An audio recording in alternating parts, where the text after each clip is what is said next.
مساكم الله خير جميعا وكل عام وانتم بخير. سلام يا اهل الشعر يا جمهوره، سلام يا اهل الشعر يا جمهوره، يا حاضرين بقاعة الاسطوره ويا متابعين الشعر خلف الشاشه فوق البسيطه وارضها المعموره. يا متابعين الشعر خلف الشاشه فوق البسيطه وارضها المعموره، بحضوركم يرقى الشعر والشاعر ويغوص باعماق الشعر وبحوره، والشعر له متذوب ونقاده وحضور ينافس حضور الكوره.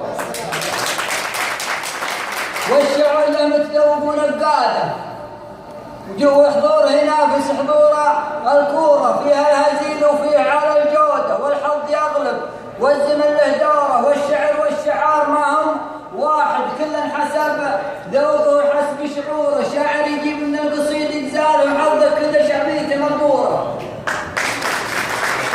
شاعر يجيب من القصيد يجزاله وحظه كل شعبيته مقدوره. وشاعر اليوم انك سمعته تطرب ومن زحمه المنبر قليل ظهوره، وشاعر يهدري في قلب العراق واسمعوا خلها مستوره، وشاعر يكسره وشاعر يهدري في قلب العراق واسمعوا خلها مستوره، وشاعر يكسر به حاله تلقى القصيده كلها مكسوره. لكن الجزيل اكيد يفرض نفسه يبقى على مر الزمن وعصوره، ذكرت روس الكلام عما شفته واصغي شاعر جزل واخذ شوره، واقول له تسلم وصح لسانك وشلون حال الشعر يا دكتوره، عساه بعد الوعكه الصحيه بخير والله زيارته محظوره.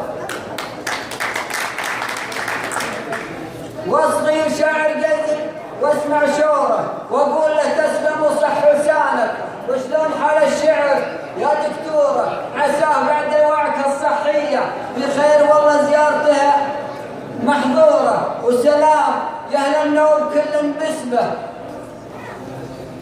وسلام يا اهل النوب كل باسمه، يا العز وهني بالكرم مشهوره، حضرت بارك حفلكم ومشارك واهدي لكم بيتين صوت وصوره، والله يجملني وسد اللازم يمجمل الشاعر يا جدوره، من لا يسد النوبه حاضر غايب قالوا تساوى غيبته وحضوره. مبروك ما سويته يا ابو هاني، مبروك ما غنى طرب عصفوره، والله يديم افراحنا وافراحك باغلى وطن عشنا تحت دستوره، والله يديمك يا ربوع بلادي في ظل حكم القائد حضوره. سلامتك.